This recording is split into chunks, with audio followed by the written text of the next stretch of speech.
কলগাছিয়াত অসম ৰাজ্যিক গ্ৰামীণ জীৱিকা অভিযানৰ ব্লক কাৰ্যালয় ঘেৰাও আস্থা CLFৰ ভয়ংকৰ দুৰ্নীতিৰ বিৰুদ্ধে তীব্ৰ প্ৰতিবাদ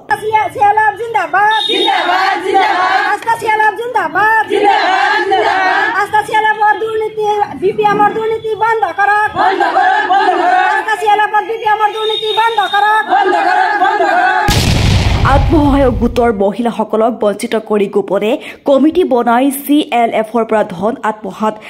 CLFৰ সভানেত্ৰী সম্পাদিকা জীৱিকা সখী আৰু BPMৰ বিৰুদ্ধে তীব্ৰ প্ৰতিবাদ সদস্যসকলৰ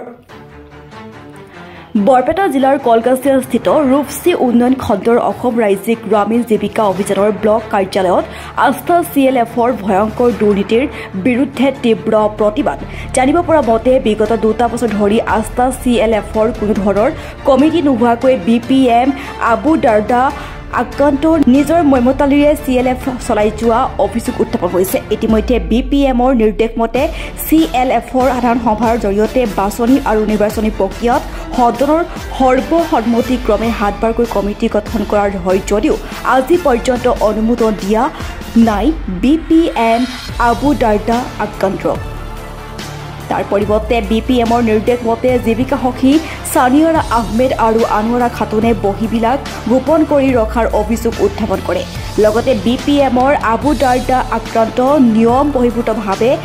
কোনো ধৰণৰ সাধাৰণ সভা নিদিয়াকৈ এখন কমিটি গঠন কৰে পৰৱৰ্তী সময়ত আস্থা CLF একাউণ্টৰ পৰা গোটৰ একাউণ্টত টকা সোমোৱা দেখা পায় যদিও আজিলৈকে CLFত টকা এটকাও ঘূৰাই অহাৰ প্ৰমাণ নাই বুলি অভিযোগ উত্থাপন কৰে গতিকে সদস্যসকলে সাধাৰণ সভাৰ জৰিয়তে কমিটি গঠন কৰিছে আৰু এই কমিটিৰ অনুমোদন দিয়াৰ লগতে সম্পূৰ্ণ হিচাপ সাধাৰণ সভাৰ জৰিয়তে দাখিল কৰাৰ দাবীৰে তীব্ৰ প্ৰতিবাদ সাব্যস্ত কৰে অন্যথা অনাগত দিনত ৰূপসী উন্নয়ন খণ্ডৰ সন্মুখত অনিৰ্দিষ্টকালীন ধৰ্ণা কাৰ্যসূচী ৰূপায়ণ কৰিব বুলি সকীয়াই দিয়ে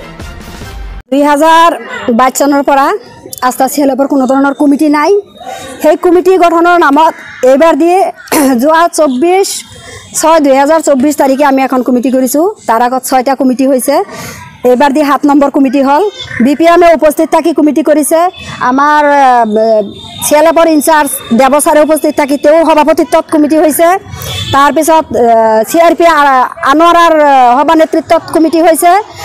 শাহিদা খাতুন আস্থা CLFৰ প্ৰাক্তন সভানেত্ৰীৰ নেতৃত্বত 2বাৰ কমিটি হৈছে কিন্তু আজিলৈকে আমাৰ এটা কমিটিও তেওঁলোকে অনুমোদন দিয়া নাই বা এই কমিটি এপ্ৰুভ দিয়া নাই BPMে মৈমতালি হিচাপে বেংকত ওয়ান ম্যান কমিটি নথকা মানুহ দিয়ে মৈমতালি হিচাপে চেক লেনদেন কৰি আছে বা CLFটো চলাই আছে আমি সকলোৱে বাৰে বাৰে ৰিকুৱেষ্ট কৰিছো যে আমাৰ কমিটিখন বনাই দিয়ক কিন্তু প্ৰতিবাৰে এজন হয় এটা অজুহাত ধৰে যে এইজন মানুহ কমিটিত আহিলে নহব কমিটি কিয় যে তেওঁক মই ভাল নাপাওঁ এইটো BPMৰ হেৰি নহয় ভাল পোৱাৰ কথা নহয় এইটো BPMৰ CLF নহয় CLFৰ সদস্যসকলৰ CLFৰ সদস্যসকলে ৰাইজে সাধাৰণ সভাত যি কমিটি কৰে সেই কমিটি তেওঁ এভয়েড কৰি কি কৰিছে যোৱা 20 তাৰিখে মনে প্ৰাক্তন সভানেত্ৰী যিজন আছে তাইক কৈছে যে এই অফিসত BPMৰ নিজ মুখেৰে কৈছে যে এইজন গোটৰ সদস্য সভানেত্ৰী উপযুক্ত নহয় তাইক কোনে CLFৰ সভানেত্ৰী দিলে এখন RTGS মাৰিব দিছিল তেওঁ ফৰ্মখন ফিল আপ কৰিব পৰা নাই আৰু বেংকত যাই হেতু সাৰক ফোন মাৰি ফৰ্মখন ফিল আপ কৰি দিছে সেইজন মানুহকে এই 20 তাৰিখে কোন স্বাৰ্থত তেওঁ প্ৰেসিডেন্ট বনাই এটা CRP নাজানে এজন কেডাৰে নাজানে আমাৰ যি ইনচাৰ্জ আছে তেওঁ নাজানে অফিস স্টাফে নাজানে কোনেও নজনাকৈ অকলে কমিটি বনাই অফিসত দি বেংকত দি তেওঁ লেনদেন চলাই আছে গতিকে এই এনেকুৱা দুৰ্নীতি আমি মানি নলওঁ আমি সহ্য নকৰো এইবিলাকৰ ন্যায় লাগে এনেকুৱা দুৰ্নীতিপৰায়ণ ব্যক্তি সেইজন ব্যক্তিক আমাক নালাগে BPMে কৈছে সভাত উপস্থিত নাই দুজনী মানুহ যিসকলে এই BPMে অকলে কমিটি বনাইছে সেই কমিটিৰ দুজনী মানুহ আমি বাৰে বাৰে ফোন কৰিছো সভাত উপস্থিত হোৱা নাই আমাৰ লগত কথা পাতিছে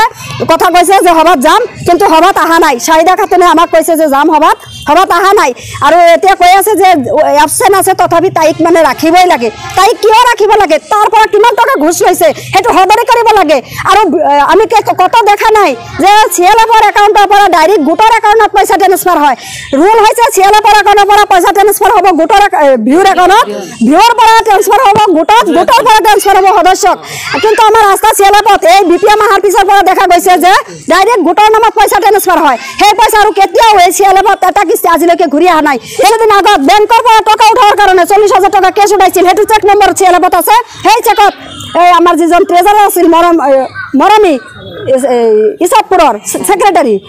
তাইৰ সহি নাছিল মৰমীৰ সহি নাছিল তেওঁলোকে ৰিজাইন দিছে ৰিজাইন দিয়াৰ পিছত তেওঁলোকৰ সহি নোহোৱাকৈ বেংকত গৈছে পইচা দিয়া নাই 5 মিনিটত সহি কৰি নি জমা দি সেই পইচা উঠাইছে সেইটো ধৰাৰ পিছত আকৌ ৰিকভাৰী কৰিছে তথ্য আৰু লাগে নেকি গতিকে আমাৰ আস্থা CLF আমি সদস্যসকলৰ CLF আমি কমিটি বনাইছো সাধাৰণ সভাৰ জৰিয়তে সেই কমিটি আমাক অনুমোদন দিব লাগে আৰু আস্থা CLFৰ উন্নয়নৰ স্বাৰ্থত সম্পূৰ্ণ হিচাপ নিকাচ সাধাৰণ সভাত অতি সোনকালে দাখিল কৰিব লাগে অন্যথায় অনখন ইয়াতে আমাৰ এই ৰূপসী ব্লকৰ সন্মুখত অনিৰ্দিষ্টকাললৈ কাৰ্যসূচী চলি থাকিব আমাৰ আস্থা CLFৰ যিখন কমিটি সেই কমিটিখন আজি 2 বছৰ ধৰি কমিটিখন একদম নোহোৱা হৈছে আৰু আমাৰ আস্থা CLFৰ সাধাৰণ সভা দি 7 বাৰকৈ কমিটি কৰিছে এইটো 7 নম্বৰ সভা সেইখন কমিটিৰ প্ৰসিডিংবিলাক নাইকিয়া হয় আৰু আমি BPM ছাৰক আহি ৰিকুৱেষ্ট কৰোঁ যে আমাৰ কমিটিবিলাক এপ্ৰুভ দিব লাগে কিন্তু BPM ছাৰে এপ্ৰুভ নিদিয়ে কিয় নিদিয়ে সেইটো আমালোকে বুজি নাপাওঁ গতিকে আমি এটা বেছি নকওঁ আমি এটা কথাই যে আস্থা CLFৰ মংগলৰ কাৰণে আমালোকে আগবাঢ়ি আহিছোঁ আৰু এই সাধাৰণ মহিলাসকল এই আজি ভিৰৰ পৰা তেওঁলোকে চেক চাই যে আমাৰ টকা লাগে কিন্তু টকাবিলাক আস্থা CLFত পৰি আছে আজি 2 বছৰ ধৰি কিন্তু সেই টকাবিলাক ইমান দিন লৈ CLFতে পৰি আছে আমাৰ সদস্যসকলৰ লাগে গতিকে আমি ভাবোঁ যে আমাৰ আস্থা CLFৰ কমিটিখন অতি সোনকালে এপ্ৰুভ দি আমাৰ এই মহিলাসকলৰ ভিৰৰ একাউণ্টত টকাবিলাক ডিসবাৰ্স কৰিব লাগে বুলি আৰু এই মহিলাসকলক যাতে ভাল ইমান প্ৰতাৰণা নকৰে এটোৱে আমাৰ আপোনালোকৰ মিডিয়াৰ জৰিয়তে ঊৰ্ধ্বতম কৰ্তৃপক্ষৰ ওচৰত এটোৱে মোৰ বিনম্ৰ অনুৰোধ আৰু এই মহিলাসকল একেবাৰে মধ্যবৰ্তী শ্ৰেণীৰ লোকসকলে আচলতে গোট কৰে গতিকে এওঁলোকক আৰু ইমান কষ্ট নিদি আমাৰ এটাই আবেদন এই মহিলাসকলক যাতে ভালদৰে এটা ন্যায় ব্যৱস্থা কৰে আপোনালোকৰ জৰিয়তে আমি ঊৰ্ধ্বতম কৰ্তৃপক্ষৰ যিবিলাকক প্ৰতিলিপি প্ৰেৰণ কৰিছোঁ তেওঁলোকক আমি তেওঁলোকৰ ওপৰত এইটোৱে আমি আশা ৰাখিম মহিবুল ইছলামৰ ৰিপৰ্ট এনি লাইভ